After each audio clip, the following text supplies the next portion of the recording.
할렐루야. 본 강의를 들으러 오신 여러분들 한 분 한 분들을 환영하고 축복하며 사랑합니다.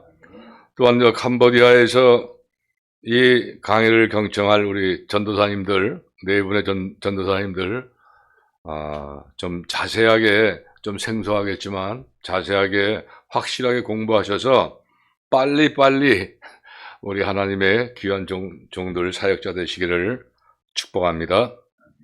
자, 지난주에는 제가 캄보디아 청년들, 한국 근로 청년들, 세 분, 전라북도 익산의 스판마이 자매, 또, 서울 송파구의 스레이버우 자매, 또, 강원도 강릉의 석페어 형제, 모두 세 분을 전부 신방 가서 잘 주님께 충성했습니다. 주님의 사랑을 베풀었습니다. 우리 캄보디아 네 분의 전도사님들 기도해 주신 덕분에 성령님이 크게 도우심으로 요즘같이 만나기가 어려운 때도 불구하고 성령님께서 다 세 군데 다 역사하여 주셔서 잘 만나서 하나님, 우리 주님의 사랑을 듬뿍 전하고 이렇게 돌아왔습니다. 참 여러분들 기도해 주셔서 감사합니다. 지난주에 이어서 이제 오늘 이제 두 번째 구약 개론 강의가 되는데, 제가 첫 번째 강의할 때에 조금 실수한 게 있어요. 우리 기록연대의 창세기, 출애굽기, 레위기, 민수기, 신명기, 이거 전부 다 똑같이 모세오경으로 기록연대가 똑같아요. 근데 제가 좀 실수를 해서 1200년도로 제가 이제 강의를 했는데, 정말 죄송합니다. 창세기도 나머지 출애굽기, 레위기, 민수기, 신명기와 마찬가지로 1446년, BC 1446년에서 40년 사이에 기록된 것을 다시 정정합니다. 그러면 오늘은 지난주에는 구약개론 모두 세 과목 중에 제1과로 성경이란 무엇인가에 대해서 여섯 가지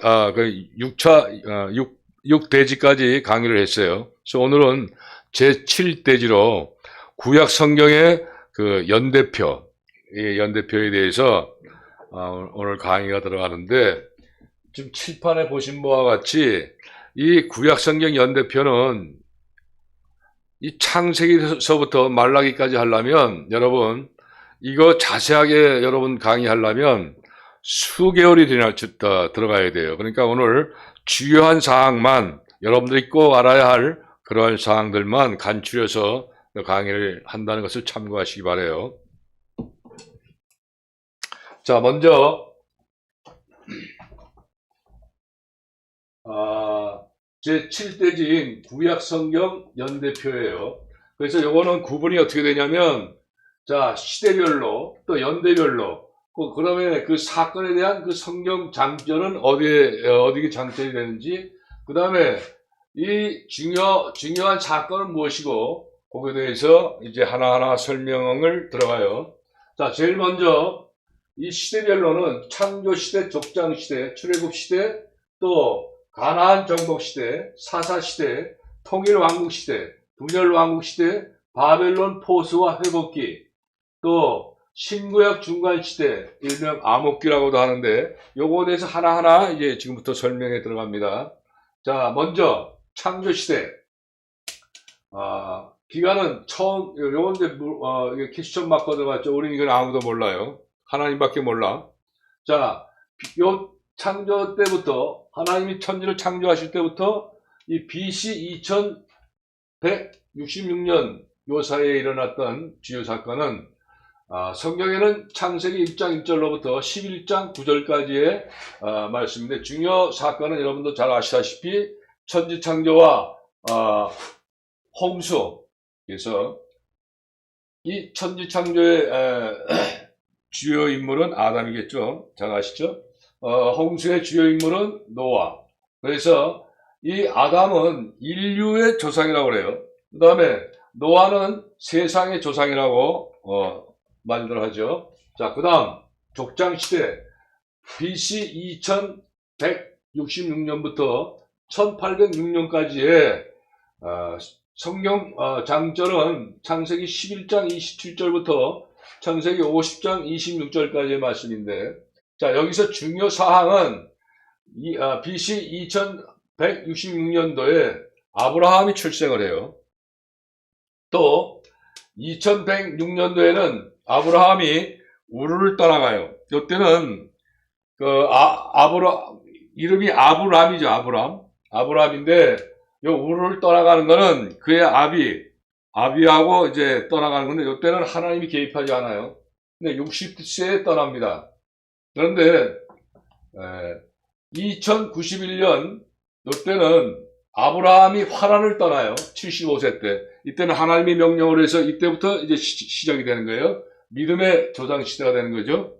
자, 그래서 2066년도에는 아브라함이 이삭을 출생을 해요.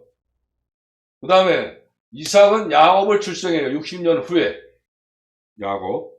이때는 에서와 야곱을 이제 출생이 되는데, 이 성경은 구속사적인 그런 내용이기 때문에 일단 구속사에 해당되는 인물만 기록하는 것을 참고하시기 바라요. 자, 그래서 야곱이 출생을 해서 이때 1991년도에는 아브라함이 사망을 합니다. 그 다음에 1898년은 요셉이 17살 때 꿈을 꾸죠. 그 11명의 형들이 자신 앞에 절하는 그런 꿈을 꾸게 되죠. 자, 그 다음에 1884년서부터 1877년, 7년 대풍년이 있는데, 요거는 애굽 땅에 요셉이 이제 총리가 돼가지고 시행되는 그 사건이에요. 그 다음에 1859년 야곱이 사망을 하죠. 12지파의 그 후손들을 이제 그 세상에 출생시키고, 그 다음에 요때 야곱은 147세예요.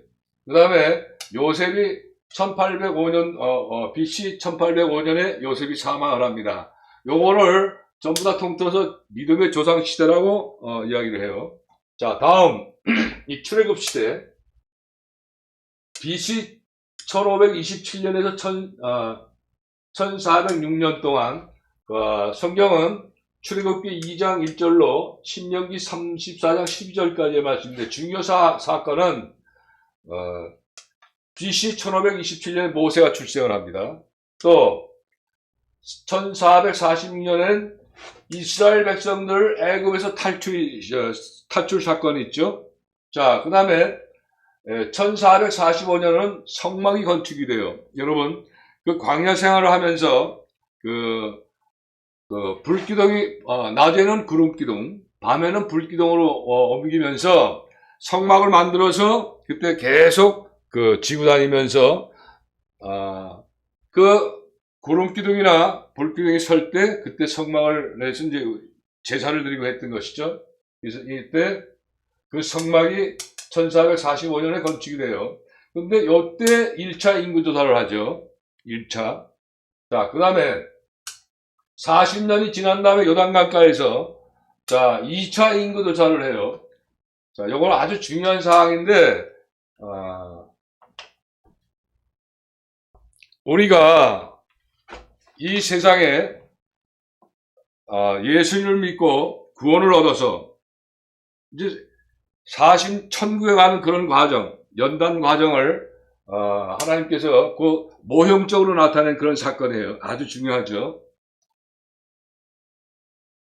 자, 여기서 1차 인구와 1차 때 인구 조사를 할 때에 60만이에요. 뭐 정확하게 60만 3천 명 이렇게 되는데, 대략적으로 60만 명을 인구 조사를 했어요. 그러면 40년이 지난 후에 요단강 가나안 땅을 들어가기 바로 직전에 할례를 하며, 이스라엘 백성들이 할례를 하며 제2차 인구 조사를 했을 때에도 60만 명이에요. 그리고 성경에 보면 애굽에서 태어나가지고 출애굽을 한, 그러니까 홍해바다를 지나가지고 광야 40년 생활을 하는 그 이스라엘 백성들은 전부 다 반드시 죽어요. 반드시 다 죽고, 광야에서 새로 태어난 사람들만 다시 가나안 땅으로 입성하는데, 요거는 바로 그 40년 광야 생활이 우리 믿는 자, 예수님을 믿어 구원받은 우리 성도들이 연단을 받아서 정결케 되어서 천국에 가는 그런 과정을 모형적으로 나타내는 그런 아주 중요한 말씀이라는 것을 다시 한번, 여러분들 다들 아시죠?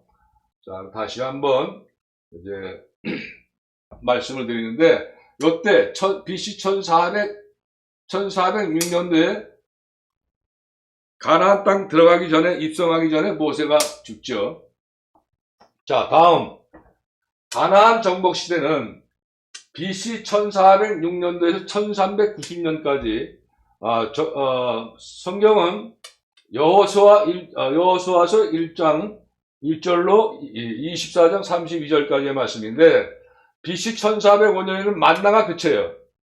만나가 그치면서 할례를 받죠. 이스라엘 백성들 전부 가나안 땅에 입성하기 전에 그 다음에 이스라엘 백성들이 가나안 땅을 정복하고 정복한 기간이 16년간이에요. 1400년도에 요단 서편 땅을 분배해 이스라엘 백성들에게. 자, 여호수아에 의해서 땅이 분배가 되죠. 자, 그 다음에 BC 1390년에 여호수아가 사망을 해요. 다음, 그래서 가나안 정복 시대가 끝나고, 다음은 이어서 사사 시대가 전개가 되죠. 그 다음에 이것은 사사 시대는 BC 1390년에서 1050년까지 사사기 1장 1절로부터 사무엘상 10장 8절까지의 말씀으로 사건이 전개가 돼요. 자, 여기서 사사 운니엘이 40년 동안을 1374년서부터 시작을 해. 자, 여기서 그 다음 에훗은 80년간 사역을 합니다. BC 1316년부터. 다음에 BC 1129년은 똘라가 사역을 해. 사사 똘라. 자, 똘라는 캄보디아 우리 KTNG 그룹 선교센터 지도자인 전도사님의 그 이름과 같죠. 자, 똘라. 그 다음에 1075년에 사무엘 선지자가 75년간 사사 통치를 합니다. 그래서 1050년에 사울이 기름 부음을 받죠. 사무엘에 의해서. 그 연도수가 1050년도예요. 자, 여기서 보면 사사 시대에 가장 많이 이제 통치를 한 사사는 에훗이에요. 에훗 80년. 가장 짧게 사역을 한 사람은 바로 똘라 사사. 기억하시고. 자, 그 다음에 사사 시대가 끝나고 통일 왕국 시대. 자, BC 1050년부터 930년까지인데, 사건 기록된 성경은 사무엘상 10장 9절로 역대하 8장 3절까지의 이 중요 사건들이 전개가 돼요. 자, 1040년 다윗이 출생한, 또 1003년 다윗의 통일 왕국이 이제 스타트가 되는 것이죠. 다음 990년도에는 솔로몬이 출생을 해요. 그래서 그때 당시 이제 성전이 이제 완공이 되는 시기가 BC 959년도예요. 이때 이제 931년에 솔로몬이 죽으면서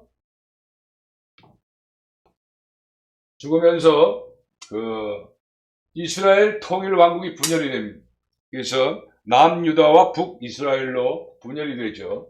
그래서 분열 왕국 시대가 이제 BC 1050년부터 930년까지, 분열 왕국 시대가 BC 930년부터 586년까지, 열왕기상 12장 21절에서 역대하 34장 14절까지의 말씀으로 중요한 사건은 913년도 1차 남북 전쟁이 실시가 되죠. 남유다와 북이스라엘이.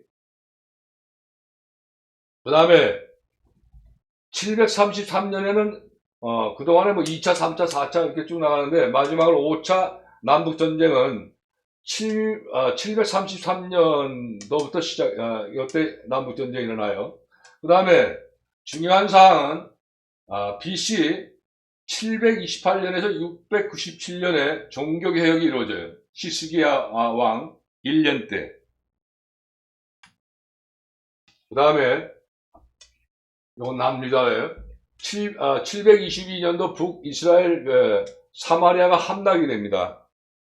그다음 요거는 그때 호세아 선지자 9년 때인데, 자, 앞서서 말씀드린 것처럼 이 북이스라엘은 그 다윗 왕조에 의해서 이렇게 쭉 왕이 계승이 되는 게 아니라 전부 다 반역을 해가지고 전부 다 틀리기 때문에 왕이 안 나오고 선지자가 나오는 거예요. 꼭 기억하시고. 자, 그 다음에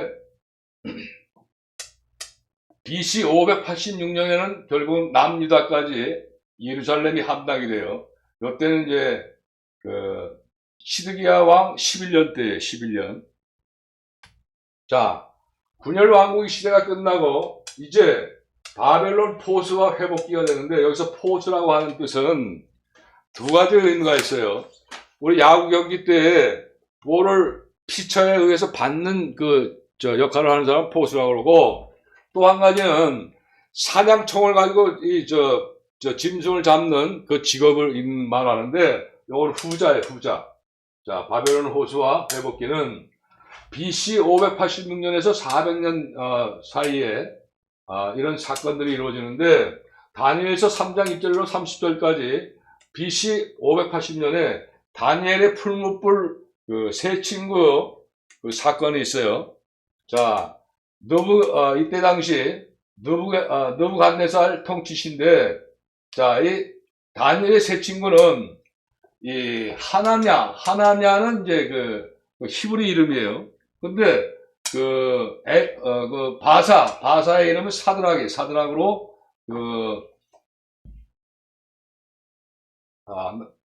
느부갓네살이 이름을 지어준 거죠. 그 다음에 마사엘, 메삭, 아사랴는 아벳느고, 그 다음에 여기서 다니엘은 벨드사살이라고 그러죠. 벨드사살로 이제 이름을 했고, 이 사건 뭐 잘 아시죠, 여러분? 다음 537년에 이스라엘 백성들이 1차 귀환을 해요. 근데 이때 당시에 바벨론에서 1차 귀환을 하는데 모두 42,360명이에요. 자, 이때 고레스 원년 때 바사왕, 오늘날 페르시아를 얘기하죠. 자, 이때에 주된 이스라엘 백성들을 귀환하게 했던 가장 중요한 인물이 스룹바벨, 예수와 느헤미야, 모르드게, 이런 사람들이에요. 1차는. 자, 다음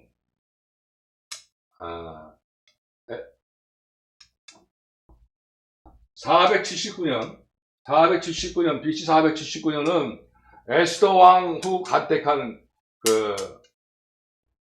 사건이 있는데, 이 에스더 왕은 아까 다니엘의 세 친구처럼 이 에스더의 왕의 이 히브리 이름은 하다사. 자, 이때 바사왕 수에로 왕 시절이에요. 다음 이 BC 473년에는 요 바로 뒤를 이어서 불임절이 제정이 되는데,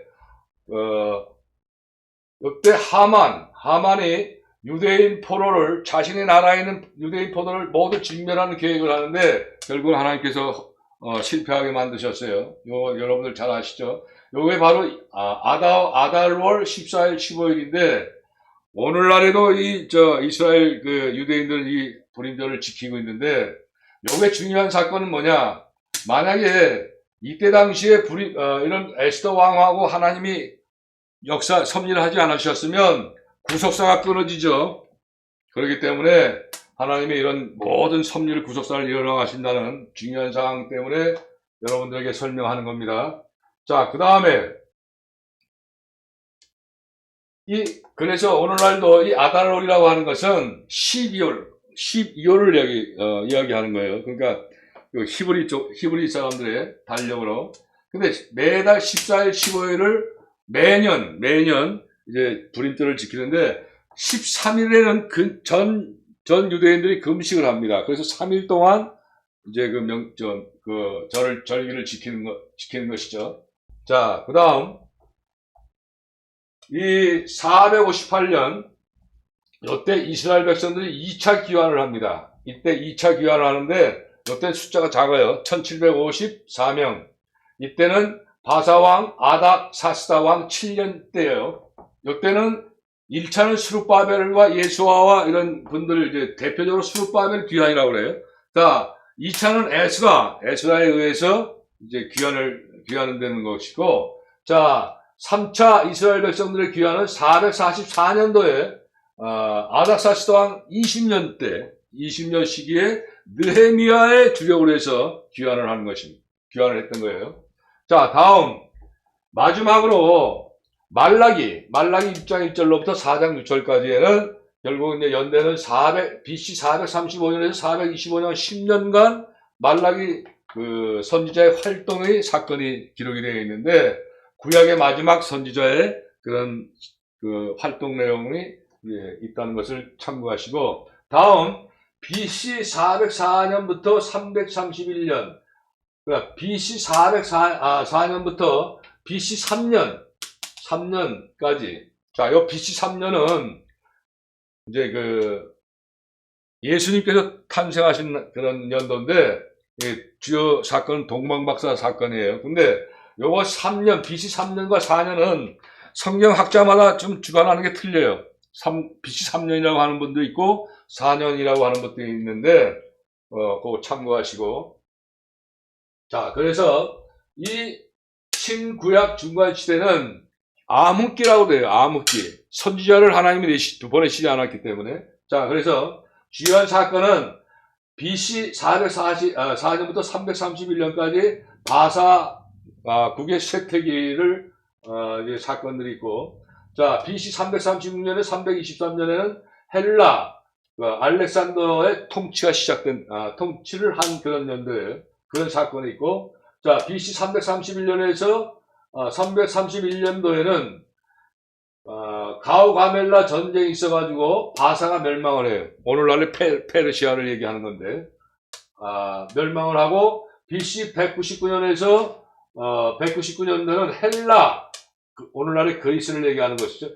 헬라 안티오쿠스의 유다 침략이 요 연도에 시작이 돼요. 자, BC 166년에서 160년 6년 동안에 마카비가 혁명을 일으켜요.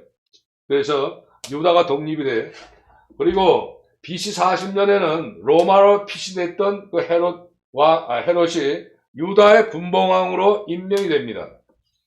다음에 BC 37년부터 요때 BC 예수님이 탄생할 때까지는 헤롯 왕가가 유다를 다스리죠. 그래서 BC 37년에 헤롯이 유다 왕으로 정식 즉위를 하는 연도가 돼요. 그래서 33년 동안 헤롯 왕가에서 이스라엘을 다스리는 그런 사건이 있다. 그렇게 정리합니다.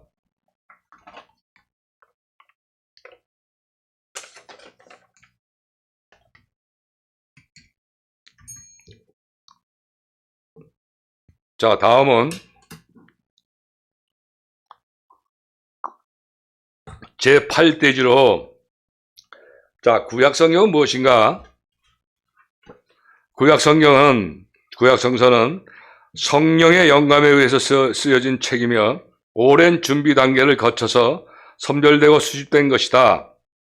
구약성서는 하나님과 그의 백성 이스라엘인들과의 관계에 대한 기록인데, 그 기록이 단순한 옛 기록으로 그치는 것이 아니라 오늘의 우리에게도 크나큰 의미가 있는 것이다. 하나님은 영적이시며 신적 차원에 계신 분이기 때문에 자신을 나타내시기 위해서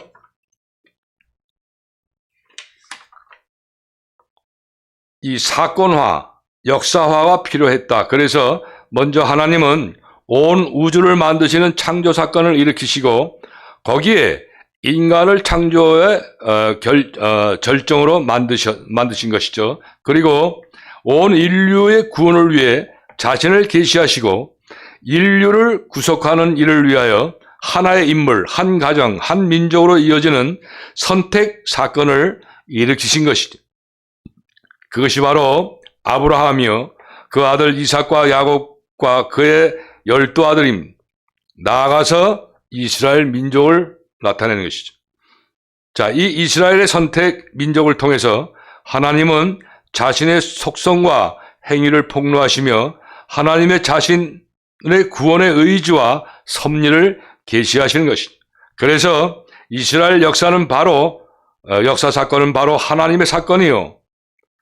그 하나님의 사건은 하나님의 구원 행위이기 때문에 이스라엘의 역사는 하나님의 계시의 현장이요. 구원사 할럭괴시에스트라고 얘기하죠. 이기도 하다. 그래서 구약 성서를 고대 이스라엘 종교사의 하나로 보지 아니하고 이스라엘 역사를 통해 자기를 계시하신 하나님이 신약에서 예수 그리스도를 통해 인류 구원의 역사를 이룩한 것을 우리가 믿는 것이, 또 여기서 구약 성경은 유대인의 성서뿐만 아니라 온 인류의 성서인 것입니다. 그런 내용이 담긴 책이 바로 구약의 각 책들인 거예요. 지난 시간에 배운 것처럼 각 종파마다 좀 그 권수가 틀리고 하는데 구약이, 우리 개신교는 39권을 이제 그 채택한 것을 참고하시기 바라고. 자, 그래서 먼저 자기의 기반과 생활 양식을 경전화하기 시작했고, 결국 구약 성서는 유대교와 이슬람교 그리고 기독교의 성서가 되었던 것입니다. 구약 성서는 하나님의 말씀이 이 세계의 창조 시기에부터 역사를 만들고 결국 말씀이신 예수 그리스도가 이 세상에 오시기까지의 말씀의 역사의 기록이 바로 성서의 구약 성경입니다. 자, 구약 성경이란 명칭은 신약 성서에 대등한 것으로 기독교의 입장에서 부르는 성서 분류이고, 유대교들에게는 구약 성서만 있는 것을 여러분 알아야 하고요. 그 다음에 이 테스터먼트는 라틴어 테스타몬룸에서 온 것으로 히브리어 브릿과 헬라어 디아테케를 번역한 것이에요. 그리고 그 뜻은 계약, 합의, 조약, 언약, 유언인 것입니다. 그리고 이 용어는 여호와께서 모세를 통해 이스라엘과 맺은 언약의 관념과 관련된 것으로, 이 계약 사상은 이스라엘 종교에서 매우 중요한 것입니다. 그래서 옛 계약, Old Testament, 야훼의 하나님, 율법, 더요 모세스라고 하기도 하고, 자, 이스라엘 백성과 관련이 된 것이 바로 옛 계약, 그 Old Testament예요. 그 다음에 새로운 계약이 있는데, 이것은 New Testament, 신약을 얘기하는 것이죠. 야훼 하나님과 십자가 복음, 그 다음에 인류, 또 옛 계약, 그리스도 이전 계약이 바로 그리스도에게서는 새로운 계약으로 인류 전체에 주어진 약속의 책인 것입니다. 그래서 구약이 신약에 이르러 완성되었기 때문에 옛 언약의 책, 또 구약 성서가 기독교의 경전이 되었던 것입니다.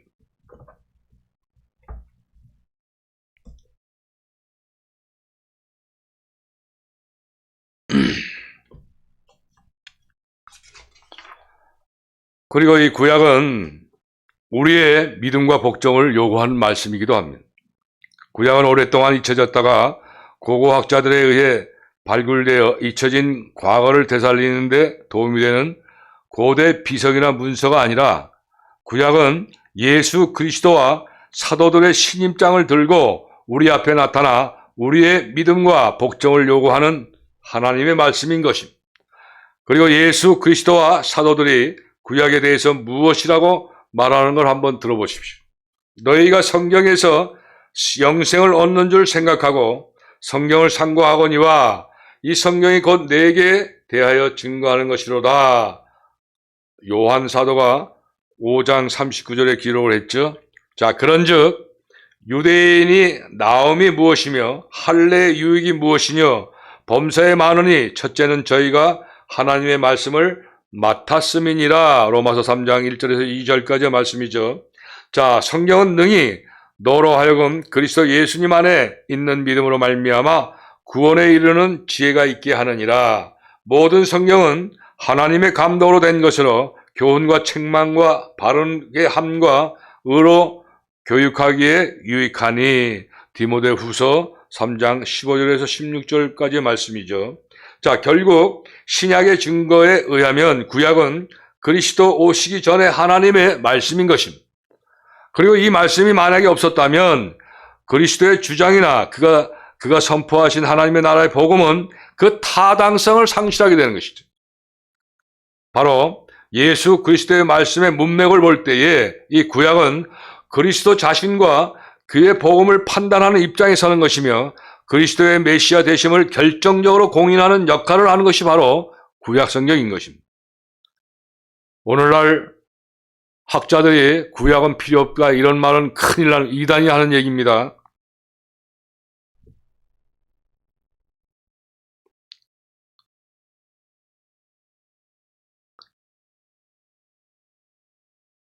자, 그리고 따라서 신약 전체의 증거를 종합해보면 예수 그리스도는 권능 있는 말씀과 전능한 행위, 또 죽으심과 다시 사심의 놀라운 구속사에도 불구하고 만일 그가 구약이 증거하고 있는 그 인물이 아니라면 아무것도 아닌 것이다.